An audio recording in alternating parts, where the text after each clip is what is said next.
Hello दोस्तों, तो आज फाइनली हमें पता चलने वाला है इस वीडियो में कि 20 साल से पार्केल दो किसके बॉडी में है और पार्केल दो के रियल इंटेंशंस क्या हैं। इस वीडियो से सारे सस्पेंस से पर्दे हटने वाले हैं, तो बिना किसी देरी के चलते हैं हम सीधा कहानी की तरफ।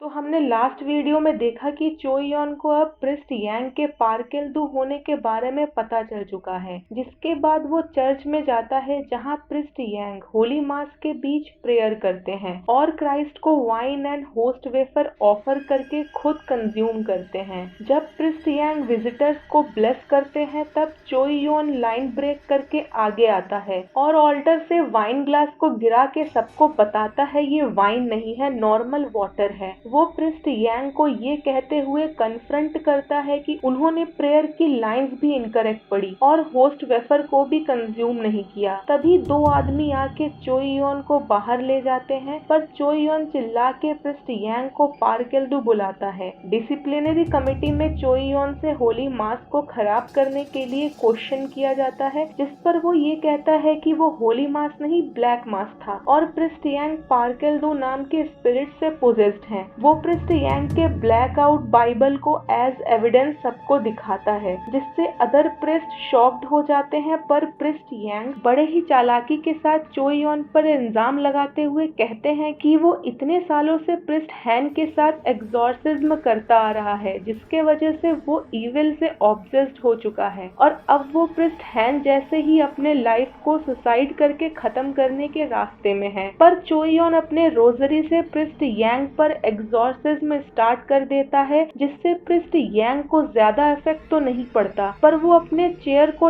टाइटली पकड़ लेते हैं, लाइक वो अपने अंदर के शैतान को बाहर आने से रोक रहे हो। पर चो यन के इस एक्शन से डिसिप्लिनरी कमेटी को कंफर्म हो जाता है कि वो मेंटली ठीक नहीं है। तभी चो यन अपने चेस्ट के स्टैबिंग पेन की वजह से कोलैप्स हो जाता है, जो कि ऑब्वियसली पार्केल दो ने ही किया था ताकि वो सबके सामने खुद को आने से रोक सके। चो यन लास्ट तक प्रिस्ट यांग को पार्केल दो कह के पॉइंट आउट करता है और प्रिस्ट यांग उसे बेफिक्र होके देखते रहते हैं, जैसे उन्हें चो यन को कुछ भी हो फर्क नहीं पड़ता। मीनवाइल हवा प्योंग डेस्परेटली योक क्वांग को ढूंढता है and thanks to Kil Young उसे पता चलता है योक क्वांग अपने होम टाउन में था according to his last phone call. Hwa Pyung अपने दोस्त को हर जगह ढूंढता है पर उसे योक क्वांग कहीं नहीं मिलता। किल योंग प्रिस्ट यांग पर इन्वेस्टिगेशन करने के लिए शेयरिंग हैंड में विजिट करती है, जहां पार्क होंग जो को एप्रिसिएशन अवार्ड प्रेजेंट किया जाता है। पार्क होंग जो किल योंग को वहां नोटिस करके उसे उसके बॉस एंड पुलिस चीफ के बारे में जानबूझकर पूछती है, क्योंकि उसने किल योंग को खुद से दूर रखने के लिए ऑर्डर पास करवाया था, जो हम इससे पहले वाले वीडियो में देख चुके हैं। पर किल योंग उससे कहती है वो यहाँ प्रिस्ट यांग को मिलने आई थी। पार्क होंग जो उसे बताती है कि उनकी तबीयत ठीक नहीं है, इसीलिए वो नहीं आ सके। अचानक से एक औरत ऑडिटोरियम में पार्क होंग जो पर चिल्लाते हुए घुसती है कि पार्क होंग जो अपने मतलब के लिए दूसरों का यूज करती है। उस औरत को ऑडिटोरियम से बाहर निकाल दिया जाता है, जिसको किल योंग फॉलो करती है।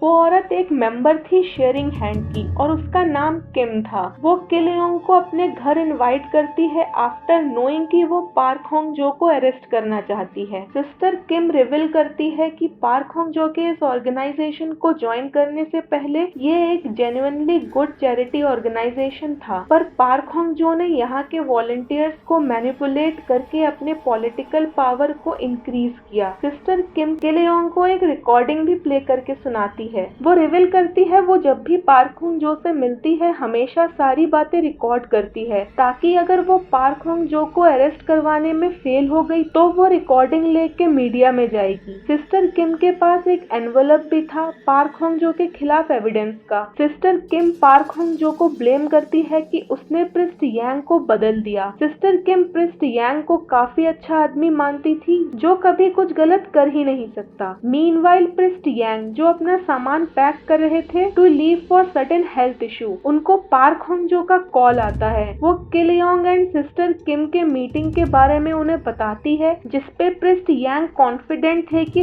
सिस्टर किम उनके और शेयरिंग हैंड के अगेंस्ट कुछ नहीं बताएगी, पर पार्क होंग जो को क्वाइटली उससे डील करना पड़ेगा। आफ्टर दैट चोई यून किल योंग को कॉल करके मिलने के लिए पूछता है। मीनवाइल हवा प्योंग अपने ग्रैंडपा के पास बैठ के उन्हें योक क्वांग के गायब होने के बारे में बताता है। आफ्टर विजिटिंग द हॉस्पिटल हवा प्योंग कंट्री रोड में ड्राइव करते हुए योक क्वांग के स्पिरिट को देखता है, जो उसे एक फील्ड में पॉइंट आउट करता है। हवा प्योंग को अपने विजन में योक क्वांग की बॉडी दिखती है, पर उस फील्ड में कहीं भी बॉडी नहीं थी। हवा प्योंग किल योंग को योक क्वांग के डेथ के बारे में इन्फॉर्म करता है। किल योंग उसे वापस सिटी लौटने को कहती है, पर हवा प्योंग अपने फ्रेंड की बॉडी को ढूंढना चाहता था। चोई यून भी उसी फोन लाइन में था। वो हवा प्योंग को सही बताता है और एक्सेप्ट करता है कि प्रिस्ट यांग ही पार्किल दू है, और इतना काफी था हवा प्योंग को वापस सिटी लाने के लिए। तीनों रियूनाइट होते हैं, जहां चोई यून एक्सेप्ट करता है कि उसी के वजह से योक क्वांग सबूत ढूंढने होम टाउन गया था। हवा प्योंग चोई यून को योक क्वांग के डेथ के लिए ब्लेम करता है और फिर से ये टीम वहीं टूट जाती है। नेक्स्ट मॉर्निंग डिसिप्लिनरी कमिटी चोई यून को डिसिप्लिनरी फैसिलिटी भेजते हैं। ये एक प्रिस्ट प्रिजन था without lock. Kill Young and हवा प्योंग मिसिंग प्रिस्ट यांग को सर्च करते हैं, जहां किल योंग उसे कहती है बिना चोई यून के हम एग्जॉर्सिज्म नहीं कर सकते, पर हवा प्योंग चोई यून के साथ काम नहीं करना चाहता था। वो डिसाइड करता है पार्क होंग जो के जरिए प्रिस्ट यांग तक पहुंचने का। किल योंग सिस्टर किम द्वारा किया गया कॉल को रिसीव करती है, जो पार्क होंग जो के खिलाफ केस फाइल करना चाहती थी। इससे पहले सिस्टर किम एविडेंस लेके घर से निकलती, पार्क होंग जो उसे विजिट करती है। पार्क होंग जो सिस्टर किम को उसके शेयरिंग हैंड के सपोर्ट के लिए पैसे ऑफर करती है, जहां सिस्टर किम पार्क होंग जो को चोर बुलाती है और उसके खिलाफ एविडेंस के बारे में बताती है। वो 20 साल पहले हुए स्कूल गर्ल इंसिडेंट के बारे में भी जानती थी। वो पार्क होंग जो को उसे ब्राइब देने के लिए काफी कुछ सुनाती है, जिसके चलते पार्क होंग जो अपने नेक को स्क्रैच करती है और पास रखे सिस्टर किम के वॉलंटियर अवार्ड से सिस्टर किम को ये बोलते हुए मार डालती है कि वो चोर नहीं है। आफ्टर रियलाइजिंग कि उसने सिस्टर किम को मार डाला है, उसका गुस्सा कम होता है। मीनवाइल प्रिस्ट यांग ग्रैंडपा से हॉस्पिटल में मिलने जाते हैं, जहां वो अनकॉन्शियस ग्रैंडपा से कहते हैं वो ऐसा करना नहीं चाहता था, पर हवा प्योंग ने उसके पास और कोई ऑप्शन नहीं छोड़ा। वो ग्रैंडपा को मारने के लिए आगे बढ़ते हैं, तभी उनका फोन रिंग होता है और वो रुक जाते हैं। पार्क होंग जो प्रिस्ट यांग को सिस्टर किम के डेथ के बारे में सब बताती है। प्रिस्ट यांग सिस्टर किम के घर पहुंचकर पार्क होंग जो को थप्पड़ मारते हैं और उसे 20 साल पहले वाले इंसिडेंट को याद दिलाते हैं। प्रिस्ट यांग पार्क होंग जो को घर जाने का ऑर्डर देते हैं और खुद वहां के सफाई और बॉडी को ठिकाने लगाने का काम स्टार्ट करते हैं। वो सेम वही रेन कोट पहनते हैं जो 20 साल पहले ह्योंग जो के बॉडी को ठिकाने लगाते टाइम उन्होंने पहना था। यहाँ क्लियर हो जाता है प्रिस्ट यांग ही पार्क एल्डो है, जिन्होंने पार्क होंग जो की मदद की और प्रिस्ट चोई के बॉडी को भी गाड़ा था। और पार्क होंग जो जैसी औरत बिना कुछ बोले इतने आसानी से किसी नॉर्मल आदमी से थप्पड़ खा ले, ऐसा तो हो ही नहीं सकता। बरीड किल योंग सिस्टर किम का कॉल न लगते देख डिटेक्टिव गो के साथ उसके घर पहुंचती है, जहां उसे ये स्ट्रेंज लगता है जब वो पहले आई थी तब ये घर उतना साफ नहीं था जितना अभी है। उसे गार्बेज बैग से वही ब्लडी कवर्ड अवार्ड मिलता है। प्रिस्ट यांग फॉरेस्ट में नोटिस करते हैं कि सिस्टर किम अभी भी जिंदा है। वो सिस्टर किम को उनके पेन से फ्री करने के लिए उनका गला घोट के मारने लगते हैं। थोड़ी देर बाद प्रिस्ट यांग पार्क होंग जो को वार्निंग देते हैं कि पुलिस सिस्टर किम के घर पहुंच चुकी है और उससे और किसी के उस रात उसके सिस्टर किम के घर में विजिट करने के बारे में पता होने वाली बात पूछते हैं। वो अपने ड्राइवर के बारे में बताती है। प्रिस्ट यांग उसे ड्राइवर को उसी फॉरेस्ट में भेजने को कहते हैं। हवा प्योंग पार्क होंग जो के ड्राइवर को स्टॉक करते हुए उस जंगल में पहुंचता है। ड्राइवर को थोड़ा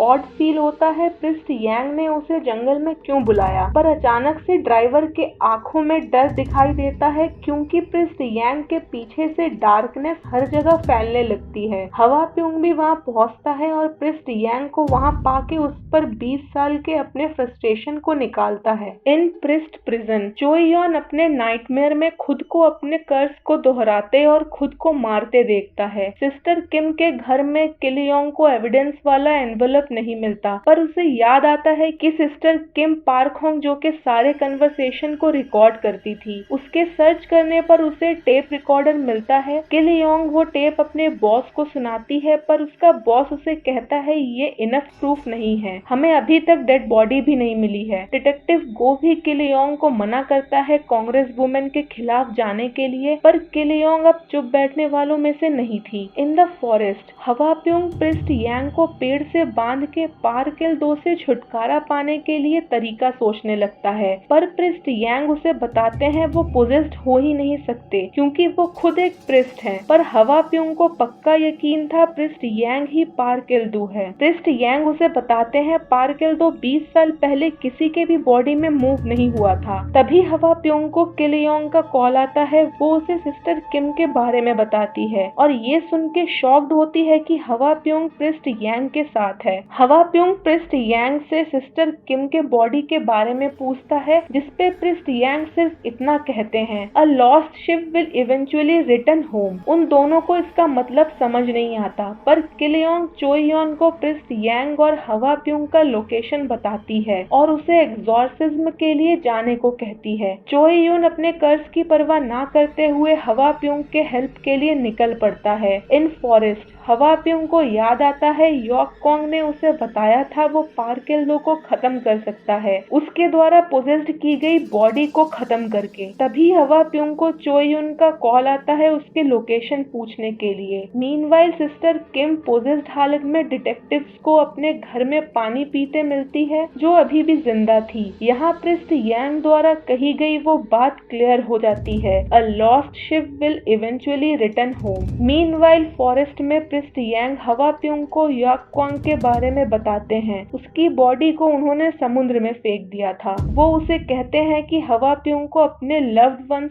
के प्रोटेक्शन पर ज्यादा ध्यान देना चाहिए और हॉस्पिटल में हमें ग्रैंडपा के बेड को खाली दिखाया जाता है। प्रिस्ट यांग हवा प्योंग को कहते हैं वो अभी भी नहीं देख पा रहा है क्या सच है, वो अभी भी डिस्ट्रैक्टेड है। दूसरी तरफ पोजेस सिस्टर किम खुद को एक रॉड के जरिए स्टैब करके मार लेती है और फॉरेस्ट में हवा प्योंग को पोजेस्ड ड्राइवर स्टैब कर देता है, पर प्रिस्ट यांग ड्राइवर को हवा प्योंग को जान से मारने को मना करता है। चोई युन हवा प्योंग के कहने पर उन दोनों का पीछा करता है, पर प्रिस्ट यांग वहां से भाग चुके थे और चोई युन को ड्राइवर ब्रिज पर खड़ा मिलता है। चोई युन के प्रेयर स्टार्ट करते ही उसको चेस्ट में पेन शुरू हो जाता है, जिसके बाद ड्राइवर ट्रक के नीचे आके सुसाइड कर लेता है just like other possessed persons. Hospital में हवा प्योंग को होश आते ही वो ग्रैंडपा को चेक करता है। उन्हें पता चलता है प्रिस्ट यांग ग्रैंडपा को किसी दूसरे हॉस्पिटल में शिफ्ट करने के लिए ले गए हैं। अब प्रिस्ट यांग के खिलाफ पुलिस अरेस्ट वारंट निकालती है क्योंकि उन्होंने ग्रैंडपा को किडनैप किया था। हवा प्योंग पार्क होंग जो को ट्रैक करने का आइडिया शेयर करता है, पर किल योंग बताती है वो अभी कंट्री में ही नहीं है। थोड़ी देर बाद किल योंग के बॉस उसे सस्पेंड कर देते हैं जब तक डिसिप्लिनरी कमेटी कोई डिसीजन ना ले ले, क्योंकि उसने काउंसिल वुमेन पर पॉइंट आउट किया था, जबकि सिस्टर किम ने उनके आंखों के सामने सुसाइड किया था। किल योंग सारी रिस्पॉन्सिबिलिटी खुद पर लेती है और सस्पेंशन एक्सेप्ट करती है। यहाँ पार्किल दो ने फिर से पार्क होंग जो को बड़े ही आसानी से बचा लिया था। अब तीनों फ्रीली पार्किल दो को ढूंढने के लिए निकलते हैं। वो प्रिस्ट यांग के करियर स्टार्टिंग वाले छोटे से कंट्री विलेज में विजिट करते हैं, जहाँ उन्हें ओल्ड प्रिस्ट से पता चलता है कि प्रिस्ट यांग अचानक से 20 साल पहले बदल गए। वो डीमंस के बारे में रिसर्च करने लगे क्योंकि उनके कोई फैमिली मेंबर पोजेस्ड हो गए थे। वो आगे बताते हैं कि प्रिस्ट यांग के फादर की डेथ उनके जन्म से पहले ही हो गई थी और उनके जन्म के बाद उनकी माँ भी मर गई और उन दोनों भाइयों को दो अलग अलग फैमिलीज ने गोद लिया। उन्हें क्लियर तो नहीं पता था, पर वो प्रिस्ट यांग के एडॉप्शन से पहले के नाम का एक वर्ड ली बताते हैं। वो ये भी बताते हैं कि 20 साल पहले अचानक से प्रिस्ट यांग उन्हें चर्च के बीचों बीच एक रेन कोट में मिले थे, जबकि बाहर बारिश भी नहीं हो रही थी, और वो स्ट्रेंजली बिहेव करते हुए निकल गए, ये कहते हुए कि humans can never beat demons. Present में ओल्ड प्रिस्ट चोई युन को वार्न करते हैं एग्जॉर्सिज्म करने से, क्योंकि उन्हें चोई युन में भी प्रिस्ट यांग जैसा ही ऑरा दिखता है। किल योंग सारे कड़ियों को जोड़ती है और वो तीनों ये रियलाइज करते हैं कि प्रिस्ट यांग फर्स्ट पोजेस्ड पर्सन ली चुल योंग के बेटे और ली सेंग चुल के भाई हैं और ये डीमन इनके उनके फैमिली रिलेशन के वजह से ही आज प्रिस्ट यांग के अंदर है। चो यून एग्जॉर्सिज्म करके प्रिस्ट यांग को बचाने को रेडी था, पर हवा प्योंग जोर देकर कहता है उसके पास दूसरा प्लान है, एग्जॉर्सिज्म करने की जरूरत नहीं पड़ेगी। वो तीनों उस टाउन के तरफ निकल पड़ते हैं जहां ओल्ड प्रिस्ट एंड प्रिस्ट यांग साथ में काम करते थे। दूसरी तरफ गैस स्टेशन में प्रिस्ट यांग एक एम्प्लॉय को पोजेस कर लेते हैं। हवा प्योंग अपने विजन में newly possessed gas station employee को अपने बॉस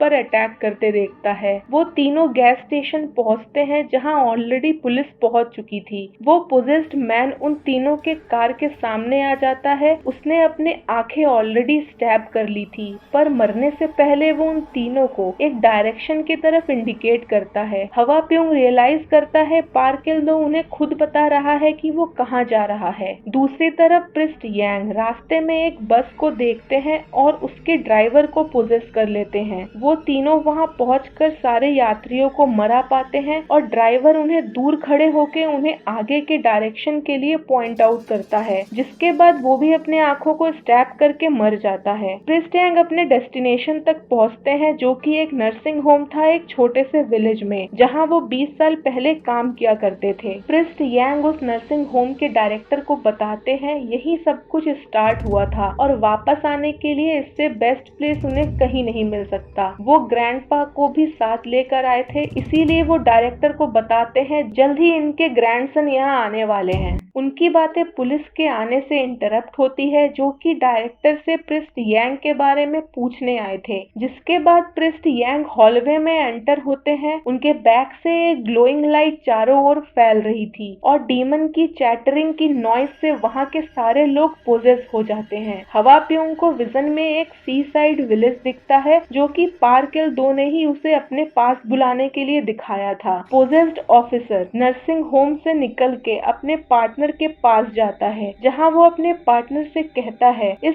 क्रैपी विलेज में रहने लायक और कुछ नहीं रह गया है, और एक large bottle of water P लेता है। मीनवाइल नर्सिंग होम का पोजेस्ड डायरेक्टर अपने घर पहुंचता है और अपने फैमिली को मारने के लिए गोल्फ स्टिक उठाता है। तभी तीनों वहां पहुंचते हैं जहां डायरेक्टर से प्रिस्ट यांग के बारे में पूछने पर वो बताते हैं 20 साल से उन्होंने प्रिस्ट यांग को नहीं देखा। डायरेक्टर अपने ब्लडी गोल्फ स्टिक को उनसे छुपाते हैं, जबकि उनकी वाइफ और डॉटर्स बेडरूम में छुपे हुए थे। चो यून एंड किलियोंग वहां से जाने ही वाले थे कि हवा प्योंग उनसे उनका बाथरूम यूज करने के लिए पूछता है, पर डायरेक्टर के मना करने पर तीनों समझ जाते हैं कुछ गड़बड़ है। तीनों घर में घुसकर उस डायरेक्टर को कंट्रोल करते हैं। चो यून के एग्जॉर्सिज्म स्टार्ट करते ही उसे चेस्ट में पेन स्टार्ट होता है। वो उस घर से दूर भाग के जाता है जहां वो अपने कर्ज के इफेक्ट को देखता है। हवा प्योंग भी वहां पहुंचता है और उसे चो यून के कर्ज के बारे में पता चलता है कि थर्ड टाइम एग्जॉर्सिज्म अगर उसने किया तो वो मर जाएगा। किलियोंग डायरेक्टर के वाइफ से प्रिस्ट यांग और उसके द्वारा लाए गए ओल्ड मैन के बारे में पूछती है। वो उसे बताती है कि आज सुबह ही उसके हस्बैंड प्रिस्ट यांग से मिले हैं। तभी वो पोजेस्ड पुलिस ऑफिसर वहां पहुंच जाता है। किलियोंग उससे अकेले फाइट करती है, पर जल्द ही हवा प्योंग एंड चो यून आके उसकी हेल्प करते हैं, पर चो यून वहीं बेहोश हो जाता है, जिसके बाद उसकी आंख नर्सिंग होम जाते हुए खुलती है।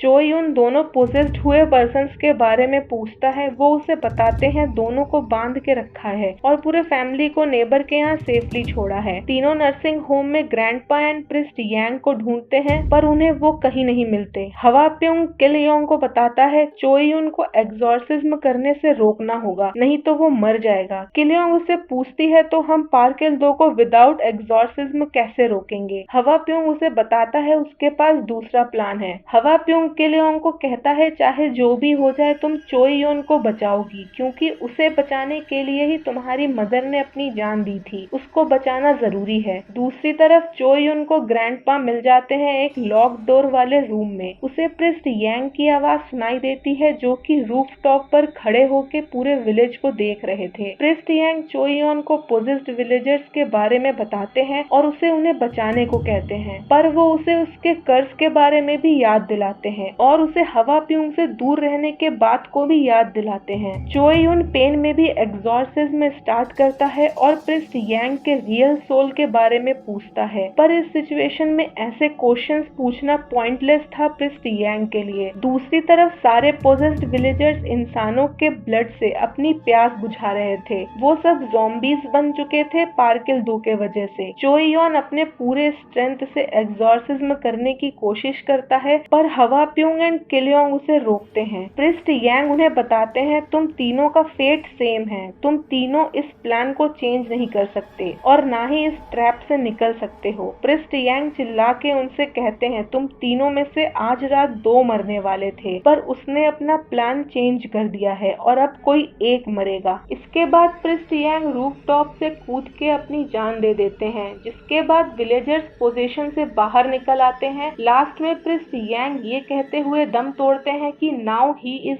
फ्री। अब सब कुछ नॉर्मल था। हवा प्यूंग को अपने ग्रैंडपा मिल जाते हैं, सारे विलेजर्स भी अपने नॉर्मल लाइफ में लौट जाते हैं, पर वो तीनों इस बात से सरप्राइज थे कि पार्किल दो इतने आसानी से कैसे जा सकता है, और अगर वो चला भी गया है तो जल्द ही वापस आएगा समुद्र के किसी कोने से। अब जब कोई स्पिरिट नहीं था तो तीनों के साथ रहने का कोई रीजन भी नहीं था। तीनों अपने अपने लाइफ में बिजी हो जाते हैं। एक दिन हवा प्यूंग अपने ग्रैंडपा के साइड में बैठकर एक ड्रीम देखता है कि प्रिस्ट चोई उसे बता रहे हैं कि वो उसी के साथ है। हवा प्यूंग उस ड्रीम के मीनिंग को समझ नहीं पाता और उस ड्रीम को समझने के लिए उसके पास इतना टाइम भी नहीं था, क्योंकि ग्रैंडपा अपने कोमा से वापस आने के बाद से कोई भी काम खुद से नहीं कर सकते थे। हवा प्यूंग अपने ग्रैंडपा का पूरी तरह से ख्याल रखता था। चोई उनको एक अनदर प्रिस्ट से प्रिस्ट यांग के शेयरिंग हैंड के बिलोंगिंग्स मिलते हैं। वो फिर से उस विलेज में पोजेस्ड हुए लोगों को चेक करने जाता है कि वो ठीक है कि नहीं। उस पोजेस्ड पुलिस ऑफिसर को क्रूसीफिक्स दिखाते ही वो रिएक्ट करता है, जहां उसे रियलाइज होता है कि villagers are still possessed. Meanwhile किलयोंग हवा प्यूंग के सामान को पैक करती है, क्योंकि अभी वो वापस सिटी नहीं लौट सकता था। चोइयुन किलयोंग को कॉल करके बताता है पार्किल दो का कंट्रोल अभी भी उन विलेजर्स के अंदर है। पार्किल दो इज नॉट गॉन। किलयोंग ये सुनकर शॉक्ड हो जाती है और उसके हाथ से ग्रैंडपा द्वारा बनाया गया होममेड फूड गिर जाता है, जिसके अंदर किलयोंग को क्रो हेड मिलता है, which is not a good sign. वो दोनों हवा प्यूंग से मिलने उसके होम टाउन निकल पड़ते हैं। दूसरी तरफ ग्रैंडपा के सोते ही हवा प्यूंग समुद्र में जाके यॉक कॉन्ग को उसके favourite food and drinks offer करता है और उससे वादा करता है कि वो उसकी बॉडी जरूर ढूंढ निकालेगा। घर वापस आते ही उसे याद आता है यॉक कॉन्ग उसके घर कुछ सर्च करने आया था। अचानक से उसे विजन में वो प्लेस नजर आती है जहाँ यॉक कॉन्ग को कुछ खोदने के बाद मिला था। वो उस जगह जाके दोबारा खोदता है और यहाँ आता है कहानी में एक बहुत बड़ा ट्विस्ट, जहाँ उसे एक ममीफाइड बॉडी मिलती है जो कि पार्किल दो की बॉडी थी, और उसके साथ उसके और ग्रैंडपा की एक तस्वीर भी उसे मिलती है, जहाँ ये क्लियर हो जाता है उन सब वार्निंग से जो पोजेस्ड पर्सन ने उसे कही थी कि पार्किल दो उसके साथ है। पार्किल दो 20 साल से और किसी में नहीं, ग्रैंडपा के अंदर था। दूसरी तरफ चोइयुन को प्रिस्ट यांग के बिलोंगिंग से शेयरिंग हैंड के फोटोज में ग्रैंडपा भी नजर आते हैं। वो दोनों हवा प्यूंग के पास जल्दी से पहुंचना चाहते थे। हवा प्यूंग अपने घर के फ्रंट में आके ग्रैंडपा को खुद से खाना खाते देख शॉक्ड रह जाता है, क्योंकि वो खुद से कुछ नहीं खा सकते थे आफ्टर दैट स्ट्रोक। वो ग्रैंडपा से कहता है 20 साल पहले पार्किल दो उसके बॉडी से निकल के ग्रैंडपा के बॉडी में गया था, बट ग्रैंडपा उसे बताते हैं हवा प्यूंग कभी पोजेस था ही नहीं। वो उस टाइम अपने राइट आई से इसलिए नहीं देख पा रहा था क्योंकि वो एक साइकिक है, और पार्किल दो ने ग्रैंडपा को उस फर्स्ट शामन के मरने के बाद ही पोजेस कर लिया था। ग्रैंडपा ने उससे अपने आप को बचाना चाहा था, पर पार्किल दो ने उन्हें डराया कि वो हवा प्यूंग को कंज्यूम कर लेंगे। इसके चलते ग्रैंडपा ने अपने ग्रैंडसन के लिए खुद को सैक्रिफाइस कर दिया। ग्रैंडपा उसे आगे बताते हैं कि उन्हीं ने उसके मदर एंड ग्रैंडमदर को मारा, क्योंकि उन दोनों को उन पर डाउट हो गया था। उस एग्जॉर्सिज्म वाले रात भी शामन ने ग्रैंडपा को इंडिकेट किया था, जो कि हवा प्यूंग को पकड़े हुए थे। अचानक से हवा प्यूंग के राइट आई में पेन शुरू हो जाता है। ग्रैंडपा उसे बताते हैं कि वो एक स्पेशल एंड पावरफुल साइकिक है, जिसके वजह से उसे पेन होता है, पर एग्जॉर्सिज्म के वजह से उसके पावर ब्लॉक हो गए थे, जिसके वजह से पार्किल दो इतने सालों तक ग्रैंडपा में सरवाइव कर पाया। वो आगे बताते हैं प्रिस्ट यांग को उसने कभी पोजेस किया ही नहीं था, आफ्टर नोइंग कि वो ली चुलियोंग का बेटा था। पार्किल दो ने उसे सिर्फ अपने अंडर काम करने के लिए प्रेशराइज किया। प्रिस्ट यांग ने फाइट बैक किया था, पर पार्किल दो इतना पावरफुल था कि प्रिस्ट यांग को उसका सर्वेंट बनना पड़ा। हमें नर्सिंग होम वाले सीन में दिखाया जाता है कि प्रिस्ट यांग के पीछे से ग्रैंडपा निकल के आए थे जिन्होंने सबको पोजेस किया था। ग्रैंडपा पार्क होंग जो की मदद भी इसीलिए कर रहे थे ताकि वो पॉलिटिकल पावर को अपने अंडर कर सके। वो आगे बताते हैं कि वो हवा प्योंग को कमजोर करना चाहते थे, इसीलिए उन्होंने उसके फादर को मारा और ग्रैंडपा को इंजर्ड किया ताकि हवा प्योंग खुद को सरेंडर कर दे। यहाँ पार्क एल 2 को हवा प्योंग की बॉडी चाहिए थी क्योंकि वो उसके अंदर एक स्पेशल पावर को फील कर सकता था। पार्क एल 2 उसे बताता है हवा प्योंग के वजह से चोई यून एंड किलयोंग ने अपने फैमिली को खोया। अगर वो प्रिंस चोई को पार्क एल 2 के बारे में ना बताता और उस रात उस घर के बाहर नहीं खड़ा होता तो वो सब जिंदा होते। वो आगे बताते हैं कि नर्सिंग होम में भी वो हवा प्योंग के सामने किलयोंग एंड चोई यून को मारने वाले थे, पर प्रिंस यांग ने खुद की जान दे दी। हवा प्योंग के ये रियलाइज करते ही कि उसके फ्रेंड्स एंड ग्रैंडपा खतरे में हैं, वो पार्क एल 2 को अपने अंदर आने को कहता है और पार्क एल 2 तो 20 साल से इसी का वेट कर रहा था कि कब हवा प्योंग उसे खुद अपने अंदर इनवाइट करे, क्योंकि वो साइकिक था और बिना इनविटेशन के उसे कोई भी स्पिरिट पोजेस नहीं कर सकती थी, जैसा कि हमने उस छोटी बच्ची सियो यून के केस में भी पहले देखा था। चोई यून के वहां पहुंचने से पहले ही पार्क एल 2 ने हवा प्योंग को पोजेस कर लिया था। हवा प्योंग ने अपने बॉडी में कुछ स्पेल्स लिख के स्पिरिट को अपने अंदर लॉक कर दिया था। वो खुद को मारने वाला था पर पार्क एल 2 उसे रोक लेता है। चोई यून एग्जॉर्सिज्म के लिए आगे बढ़ता है पर हवा प्योंग उसे मारने लगता है। ये रियलाइज होते कि वो अपने दोस्त को मार रहा है, वो समुद्र के तरफ भागता है पर किलयोंग उसे पानी से बाहर निकालती है। पर अब हवा प्योंग पूरी तरह पोजेस हो चुका था, उसकी राइट आई भी पूरी तरह ब्लैक हो चुकी थी।